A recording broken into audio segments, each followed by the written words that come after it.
मान्यवर 2019 का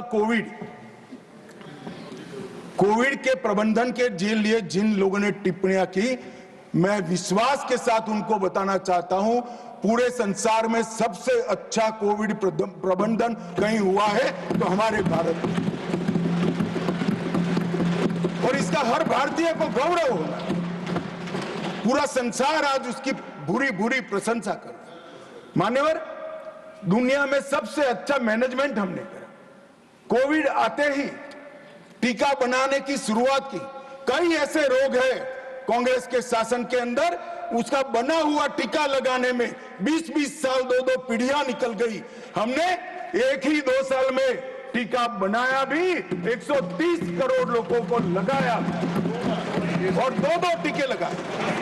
और टेक्नोलॉजी का इससे सटीक उपयोग जन कल्याण के लिए पूरे विश्व में मान्यवर कहीं नहीं हुआ होगा। मान्यवर, टेक्नोलॉजी का जो उपयोग हुआ, टीका लगाते ही आपके मोबाइल पर मोदी जी की हंसती हुई फोटो के साथ सर्टिफिकेट आ जाता था। कहीं सर्टिफिकेट लेने नहीं जाना है, आपका नंबर आते ही एसएमएस आ जाता था। टीका लगते ही आपका तबीयत ठीक है इसकी पृच्छा का एसएमएस आ जाता था, और दूसरे टीके का टाइम होते ही रिमाइंडर आ जाता था। मान्यवर, ये तभी संभव हुआ है जब ये हंसते थे कि टेक्नोलॉजी से क्या होगा, पेट भरेगा क्या? पेट ही नहीं भरा, जान भी बची है, ये आज आपको स्वीकार करना। मान्यवर, ऑनलाइन ट्रीटमेंट, मुझे बरोबर याद है मान्यवर, कई सारे एक्सपेरिमेंट होते थे क्योंकि इसकी कोई निश्चित ट्रीटमेंट ही नहीं थी। पहली बार दुनिया इस वायरस का सामना कर रही थी, ट्रायल एंड एरर चल रहे थे। कई सारी ऐसी दवाइयां, कई ऐसी ट्रीटमेंट जो सफलता प्राप्त करती थी, लोग तुरंत ही देश के साथ, दुनिया के साथ साझा करते थे। तज्ञ डॉक्टर इस पर बैठकर इसको सर्टिफाइड करते थे, इसको जारी करते थे। परंतु छोटे से छोटे गांव से राज्य के सिविल अस्पतालों तक और राज्य के सिविल अस्पताल से एम्स तक वीडियो कॉन्फ्रेंस के माध्यम से, टेली मेडिसिन के माध्यम से छोटे से छोटे दर्दी के डॉक्टर को यहां से गाइड करने का काम किया गया, और मैं कह सकता हूं लाखों लोगों की जान बची। मान्यवर, 40 बार इस देश के प्रधानमंत्री ने राज्य के मुख्यमंत्रियों के साथ बातचीत की, इनकी पृच्छा की, और केवल प्रधानमंत्री नहीं, पूरा मंत्रिमंडल जो इसके लिए काम के साथ जुड़ा था वो बैठता था। कोई मुझे बता दे, किसी भी आपदा में आजाद भारत में कोई प्रधानमंत्री ने सभी मुख्यमंत्रियों के साथ 40 बार बात की हो तो वो बता दे। और आप फेडरल स्ट्रक्चर की बात कर रहे हो। कोई कह सकता है हमारे राज्य में टीका नहीं मिला? टीका तो हम सबको देते थे, लगाने में राजनीति होती थी, मोदी टीका कर कर लोगों को रोक रहे थे। और जब देखा कि ये तो अब काम में आने लगा है, चुपचाप अंधेरे में 2 टीके लगाकर घर में बैठे, ट्वीट भी नहीं किया, जनता को गुमराह कर। ऐसे आपदा के समय में मान्यवर, पूरी दुनिया में सबसे अच्छी लड़ाई हम लड़े, इसका कारण नेतृत्व है। नेतृत्व किस प्रकार से? नेतृत्व के कई प्रकार होते हैं। कोई अपने आप में विद्वान होता है, अभ्यास करता है, अच्छे भाषण कर लेता है, चुनाव जिताता है, उसको नेता मानते हैं। मगर मैं नेता मानता हूं क्योंकि हम सफल इसलिए हुए कि पूरी दुनिया में सरकारें कोविड-19 के खिलाफ लड़ रही थी। हमारे यहां केंद्र सरकार, राज्य सरकार और 130 करोड़ की जनता सभी लड़ रहे हैं। इसका नाम नेतृत्व। आजाद भारत में एक भी उदाहरण नहीं है, कोई सरकारी नोटिफिकेशन के बगैर एक नेता ने वायु प्रवचन किया कि कल जनता कर्फ्यू है, कोई अपने व्हीकल लेकर नहीं जाएगा, और पूरा देश, एरोप्लेन बंद, रेलवे बंद, ट्रेन बंद, गाड़ी बंद। इतना बड़ा सम्मान किसी नेता के अपील को कभी नहीं मिला।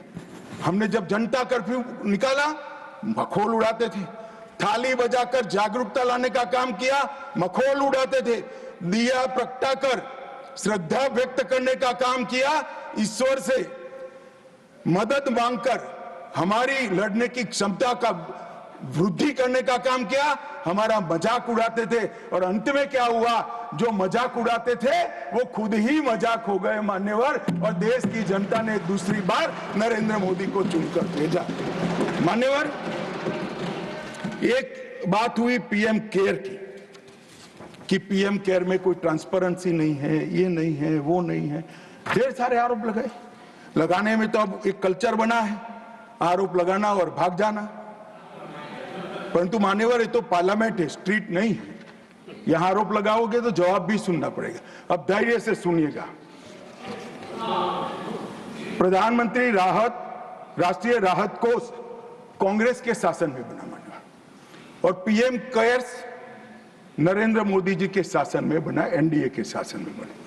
कांग्रेस के शासन में एक परिवार का ही नियंत्रण होता था मान्यवर। इसके अंदर कांग्रेस के अध्यक्ष सदस्य होते थे मान्यवर। कांग्रेस के अध्यक्ष सरकारी फंड में कांग्रेस के अध्यक्ष रहते। क्या जवाब दोगे देश की जनता को? ऐसा मानते कोई पढ़ता नहीं है, देखता नहीं है? हमारे यहाँ प्रधानमंत्री जी, रक्षा मंत्री, गृह मंत्री, वित्त मंत्री है, पदेन है। कल अगर हम नहीं रहेंगे, ऐसा होने वाला नहीं है, मगर नहीं रहेंगे तो आप अगर बैठोगे।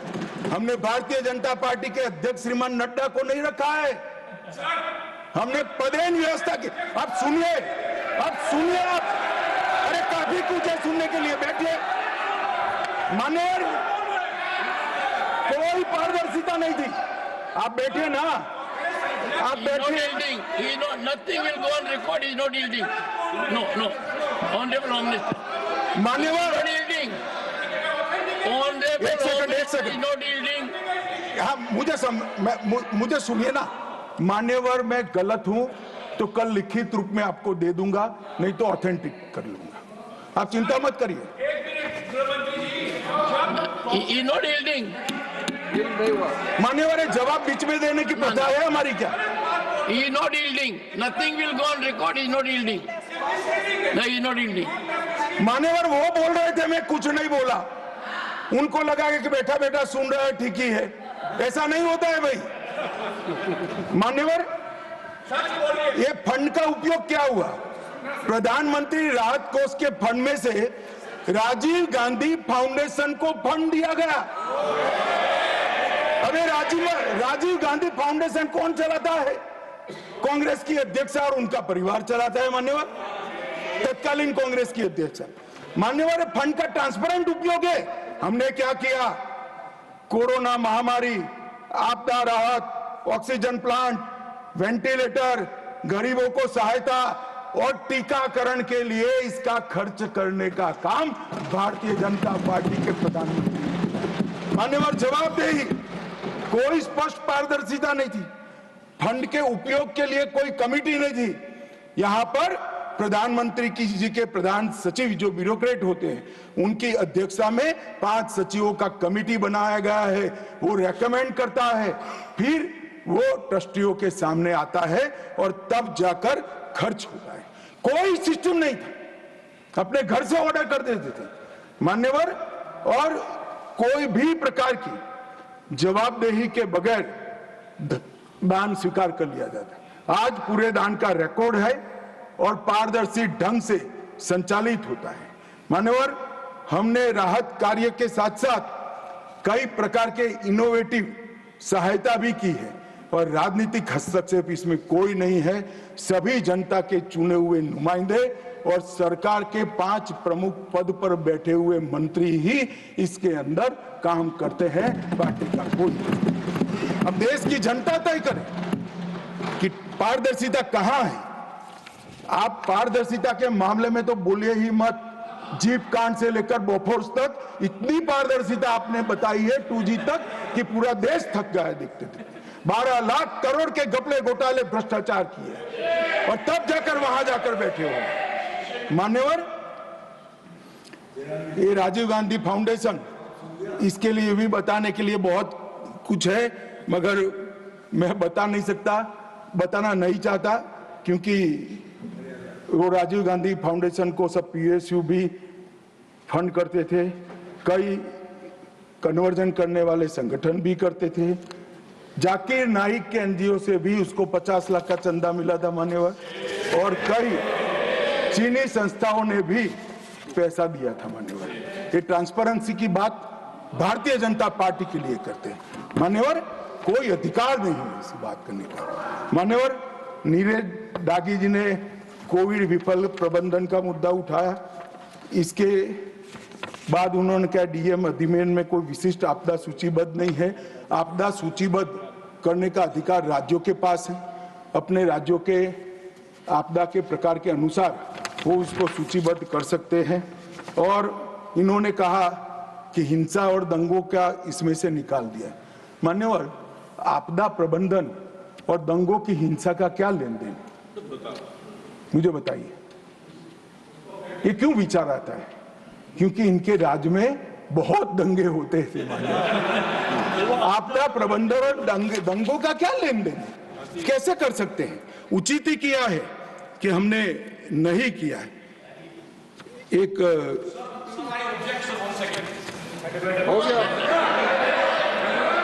मान्यवर,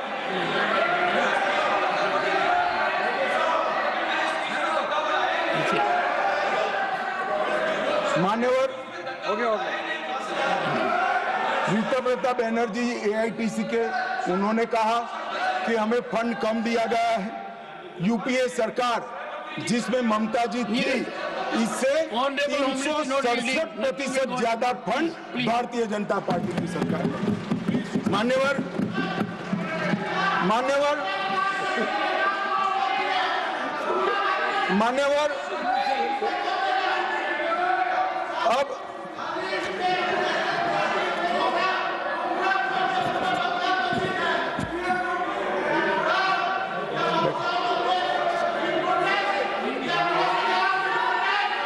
मान्यवर उनको सुनना है क्या? आप प्लीज मुझे संरक्षण दीजिए, उनको बिठाइए। Honorable members, please take your seat. This is not our culture. I am happy that leader will take care of you. Please, no, take your seat. Take your seat. Okay. Take your seat. I do not appreciate disturbance in the house.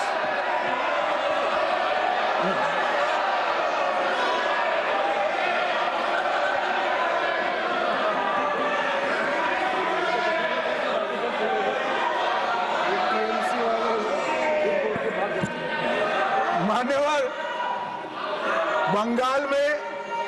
Bengal में सरकार बदली, party बदली, मगर walkout करने की परंपरा नहीं बदली। कम्युनिस्ट भी करते थे, ये भी करते हैं। मान्यवर, कर्नाटक में उच्च स्तरीय समिति द्वारा 5909 करोड़ का आकलन दिया गया, जिसमें से 5800 करोड़ दिया है। केरल में 3743, उसमें से 2438 करोड़ का दिया है। तमिलनाडु में 4817, उसमें से 4600 करोड़। पश्चिम बंगाल 6837, इसमें से 5000 करोड़। हिमाचल 2339, इसमें से 1766 करोड़। तेलंगाना भी जो समिति ने दिया वो कमोबेश दिया है। अब एक फैशन हो गई। मैं आपको बताना चाहता हूं कि वित्त आयोग ने ये सहायता करने के लिए एक नॉर्म्स तय किए हैं कि भाई आपदा के समय में सहायता किस तरह से की जाएगी, वो भी तय किया है, और इसका दर क्या होगा वो भी किया है। पशु मर जाता है, दूध वाला पशु मरता है तो एक्स सहायता होगी, दूध न देने वाला मर जाए तो वाई होगी, झोंपड़ी टूटेगी तो ए होगा, पक्का मकान गिरेगा तो बी होगा, बिजली का खंभा गिरेगा तो ए होगा, रोड टूटेंगे तो ए होगा। ये सारी चीजों के नॉर्म्स तैयार है। मेरा सभी राज्यों से आग्रह है कि वो नॉर्म्स के हिसाब से अपनी दरखास्त भेजे।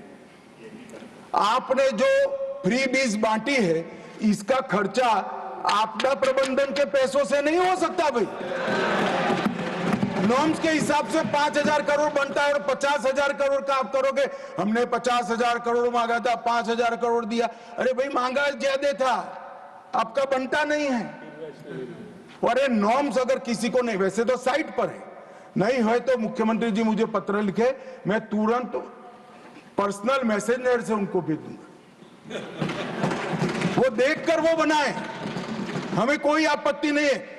25 पैसा भी नहीं काटेंगे, हमें कोई आपत्ति नहीं है, मगर आप मांग इस तरह से करते हो कि इसको काटा जाए। जो नहीं मांगा था वो भी दिया है मान्यवर। झारखंड को 111, केरल को 121, महाराष्ट्र को 460, बिहार को 256 और गुजरात को 254 ये अग्निशमन के लिए दिया है, जो पहले कभी नहीं दिया जाता। नरेंद्र मोदी जी ने दिया है और बाकी राज्यों को अगले साल मिलेगा। मान्यवर, एक तमिलनाडु को दी हुई सहायता के बारे में बहुत आया। हमने टोटल 2028 करोड़ रुपया 19 से 24 के बीच में दिया है और भरपूर सहायता की है मान्यवर। इसके साथ साथ थम्बी दुराई जी चिंता कर रहे थे कि एक अलग प्रकार की आपदा आ गई है, शराब का फ्लड आया। थम्बी दुराई जी, आप इसका तो यहां रास्ता नहीं निकलता। मैं आपको विश्वास दिलाता हूं, एनडीए की सरकार बनेगी और शराब का फ्लड सूख जाएगा। 2026 तक राह देखिए आप बस। ये शराब का फ्लड और करप्शन का आंधी दोनों रुक जाने वाला है। मान्यवर, वायनाड के भूस्खलन के लिए भी बहुत सारे सदस्यों ने बात की। हमने आपदा को गंभीर प्रकृति की आपदा घोषित किया। एनडीआरएफ से तुरंत 215 करोड़ हमने भेजे। मलबा हटाने के लिए 36 करोड़ भेजे, जो अभी तक खर्च नहीं हुए। इसके अलावा आईएमसीटी की रिपोर्ट के आधार पर 153 करोड़ की हमने सहायता की। रिकवरी और पुनर्निर्माण के लिए 2219 करोड़ की आवश्यकता का अनुमान राज्य सरकार ने दिया है, उसमें हमने 530 करोड़ दिया है और एक विंडो है जिसके माध्यम से एडिशनल सहायता प्राप्त करने के अन्य उपाय बताए गए। मान्यवर, हम आपदा में कभी भी पार्टी पॉलिटिक्स नहीं करते, वरना 2019 में कोविड में सफलतापूर्वक देश बाहर नहीं आया होता। मैंने देखा है, रात को 1 बजे भी किसी सीएम का फोन आता था तो प्रधानमंत्री जी का फोन आ जाता था कि वहां टीका खत्म हो गया है, कल पहली फ्लाइट से टीका वायुसेना के जहाज से। ये संवेदनशीलता मान्यवर। ढेर सारे ऑक्सीजन बनाने के मशीन विदेश से मंगाए गए, कई सारे ऑक्सीजन ट्रांसपोर्टेशन के साधन विदेश से मंगाए गए। ये सारी चीजें सभी राज्यों के लिए उपयोग में आई। इसमें हमने भाजपा का राज्य, यूपीए का राज्य, एनडीए का राज्य ऐसा नहीं कराए, क्योंकि केंद्र सरकार के लिए केरल का नागरिक भी हमारा है, लेह और लद्दाख का नागरिक भी हमारा है, गुजरात और यूपी का नागरिक भी। केंद्र सरकार कभी इस तरह से नहीं देख सकती। ये हमारी पार्टी का कल्चर नहीं है मान्यवर, परंतु सभी लोग सोचते हैं, क्योंकि सोचने की एक पुरानी आदत पड़ी थी। जब वो सत्ता में थे तब किस तरह से करते हैं, मगर मैं स्पष्टता करना चाहता हूं, रिकॉर्ड क्लियर है मान्यवर। हम आपदा के काम में और सरकार के संसाधनों के वितरण में कोई पक्षपात नहीं करते। संवैधानिक व्यवस्था से ही होता है, किसी को शंका रखने की जरूरत नहीं। मान्यवर, आज जो मैं बिल लेकर आया हूं, इसमें टेक्निकल कैपेबिलिटी बढ़ाने का तो प्रावधान है ही, ह्यूमन कैपेसिटी पर भी हमने इसमें ध्यान रखा है।